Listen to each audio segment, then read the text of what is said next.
Here's a comment I read yesterday.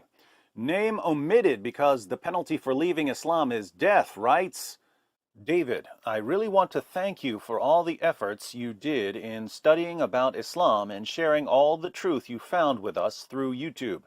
I remember the first video I saw of you was ZAKIR NAIK is a joke. At that moment, I was like, who the censored is this guy calling ZAKIR NAIK a joke? Then I again found you on YouTube 4 months from then, and at that time I was trying to search more and more truth about Islam, and you seemed very reliable as you were giving the references as proof.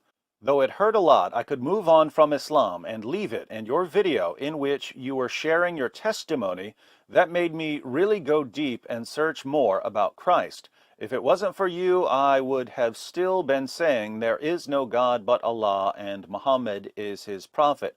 Words aren't enough to thank you because you introduced me to Jesus through whom I can be saved, and I think there was God definitely involved in this process because I mostly doubt and don't believe easily, but I even tried showing your 30-minute video of why I am a Christian to my classmates, but everyone else found it silly, whereas I found it as one of the best videos anyone could share. So, just thank you. Now, what started this young man on his path to conversion? ZAKIR NAIK. He had confidence in ZAKIR NAIK. Later, he saw that someone was claiming that ZAKIR NAIK is a joke. He wanted to see what possible basis there could be for calling ZAKIR NAIK a joke.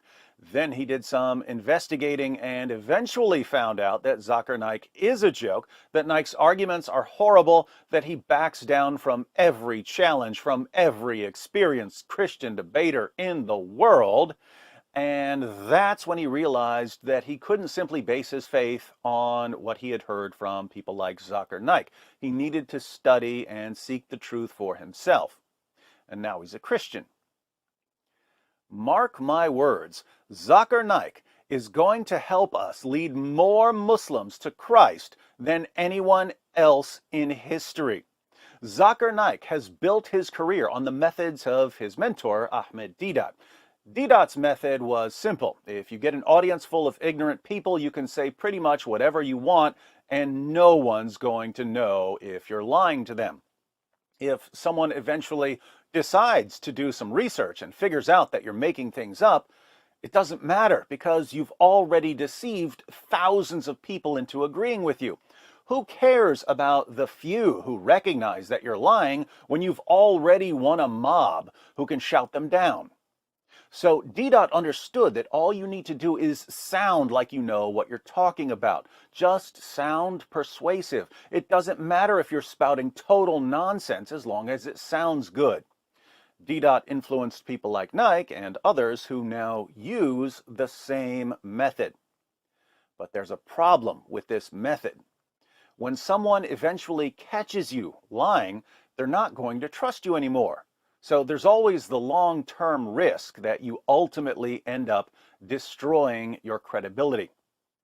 If I wanted to, I could go around making things up, and I'm sure I could convince gullible people to believe the things I was making up. I could go around telling people, did you know that NASA has discovered the words, Jesus is Lord, written on Mars? It's true. How can we explain this? Surely Christianity must be the truth. There are people in the world who would convert to Christianity if they believed what I was saying, but it wouldn't take long for people to see that I was making these things up. Now, for apologists like ZAKIR NAIK, it doesn't really matter if people catch you making things up as long as most people don't catch you. And in the days of Deedat, this was a very successful method because when someone went to the library, did some studying, and realized that Deedat was lying, what was he going to do about it? He could go tell some people that Deedat's a liar, but Deedat would already be speaking to the next packed out auditorium. So Deedat would get away with it. What's different now? Well, now we've got the internet. Now we're in a position to expose people who've built their Dawa empires on deception. Now, when a young man realizes that Zakir Naik is a deceiver, he can tell other people around the world what he's learned. This reminds me of ancient Persia. The Persian Empire tried repeatedly to invade Greece. When they would invade, the Greeks would join forces and stop the Persians from conquering Greece. But the Greeks were still terrified of the Persian Empire because it was massive. Many years later, the Greeks were still scared of the Persians. But travelers kept coming back to Greece during the reign of Philip of Macedon.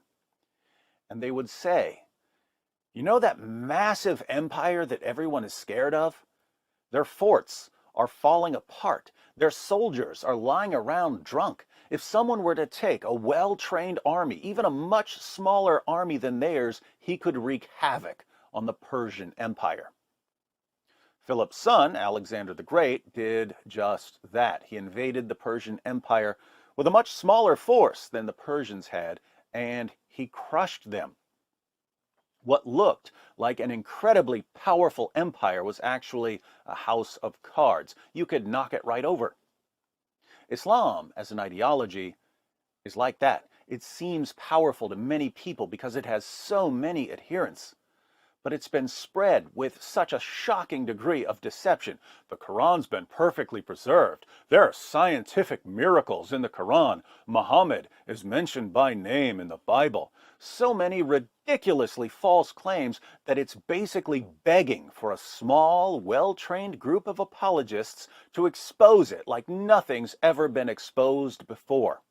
So, while it may be discouraging to watch Zakir Naik speak to a room filled with people and feed them nothing but lies, while it may break your heart to watch so many people buying outright deception, don't lose sight of the fact that for every lie he tells, for every person he deceives, he's setting himself up for a bigger fall. Every lie he tells is an opportunity for us to expose him and to show his listeners that they have to stop trusting their leaders and to start studying for themselves. When they do that, they're leaving Islam. This is going to be a slow and difficult process at first because the technology we're using is still pretty new and most people still know next to nothing about Islam. But as more and more young Muslims recognize that they've been lied to and they start sharing what they've learned, we're going to see a snowball effect. In the end, what are we going to say to Zakir Naik? We're going to say, thank you, Zakir Naik, not for deceiving people, not for promoting jihad, but for helping us to lead so many Muslims to Christ. Now, I said it here, it's public record. Catch me in a few years and tell me I was wrong about this.